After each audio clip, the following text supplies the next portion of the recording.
ليه يعني الساندوتش بره وصل ل 100 جنيه؟ هنعمل النهارده مع بعض سندوتشات الشاورما السوري، وبجد احلى من بره. والشاورما السوري هتديكي النتيجه اللي هترضيكي. بجد يا جماعه هنعمل مع بعض الخيار المخلل السريع، وهنعمل مع بعض صوص التوميه السريع، واحلى شاورما ممكن تدوقيها. لايك وشير لو عجبك الفيديو.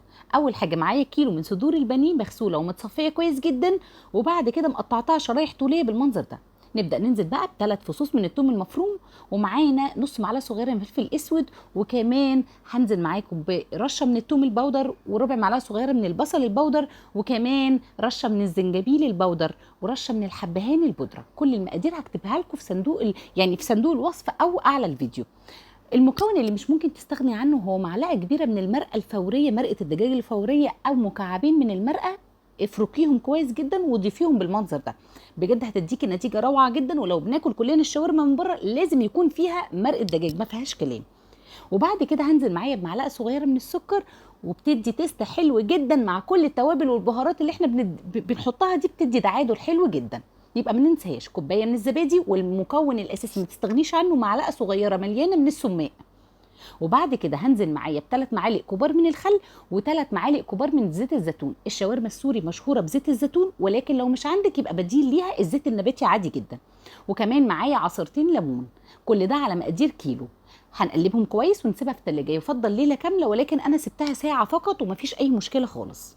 تعالوا نعمل مع بعض الصوص الخيار المخلل السريع. نزلت بخمس كوبايات من الميه، وعلى النار بقى هيبدا يغلي معايا. ابدا انزل بخمس معالق صغيرين من الملح، يعني لكل كوبايه ميه معلقه صغيره من الملح.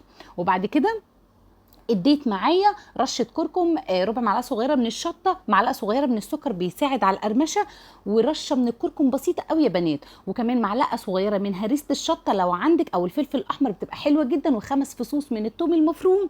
بس مش من الثوم المفروم، ثوم مقطعاه شرايح، وسبع معالق كبار من الخل. بس كده. وبعد كده تقطعي الخيار بالطريقه اللي انت عايزاها، وانا مقطعه كمان فلفل شطه هنا معايا. وبعد كده طفيت النار، اول ما الميه تغلي طفيت النار، وحطي الخيار وغطي عليه وسيبيه نص ساعه، وهيكون اتخلل معاكي وبقى زي الفل. تعالي نعمل معايا التوميه السريعه.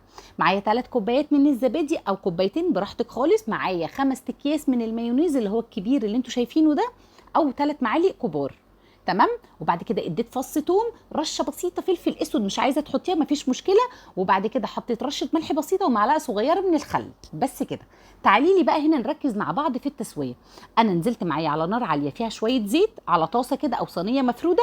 نزلت اول ما الطاسه تسخن معايا، نزلت بالفراخ بتاعتي، وتفرديها وما تقلبيش ما تقلبيش خالص لحد ما الشاورما تاخد معاكي اللون المنظر ده، وتدي تحميره كده من الجزء ده. بعد كده حطيت معايا معلقتين كبار من الصويا صوص، ويا سلام بقى على الريحه، وشمي احلى ريحه. هنهدي النار للوسط وتقلبي فيها وخلاص هي كده استوت. ولاحظي معايا ان انا ما حطيتش ملح خالص في الوصفه. انا حاطه مكعبين من المرقه، وكمان حطيت صويا صوص، ما حطيتش ملح خالص. بس هنا الشاورما معايا جاهزه، ما بتاخدش معاكي 10 دقايق على النار اصلا.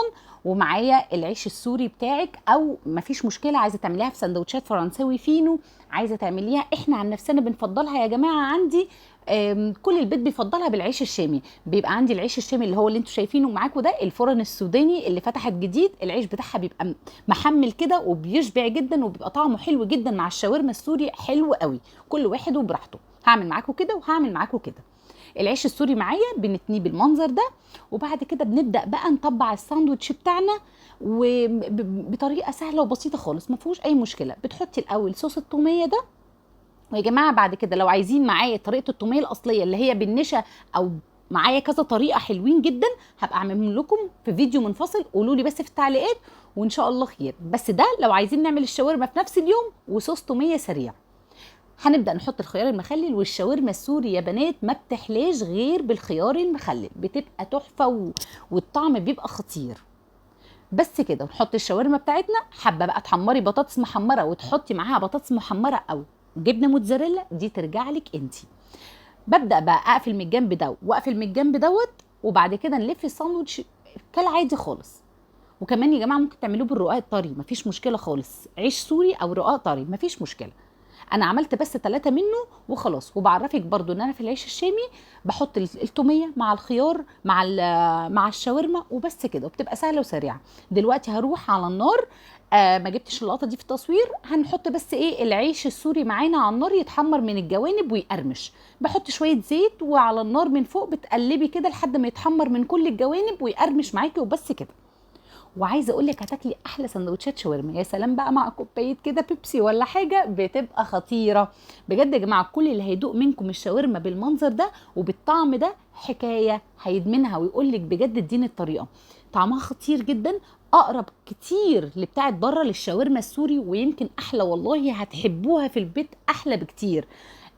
البهارات كلها عايزه اقول لكم تتبيله فظيعه. هكتب لكم البهارات كلها فوق الفيديو يا بنات. وكده الفيديو بتاعنا يكون خلص. اتمنى لايك وشير لو عجبك الفيديو. كنتم مع فيديو جديد ان شاء الله، ومع السلامه.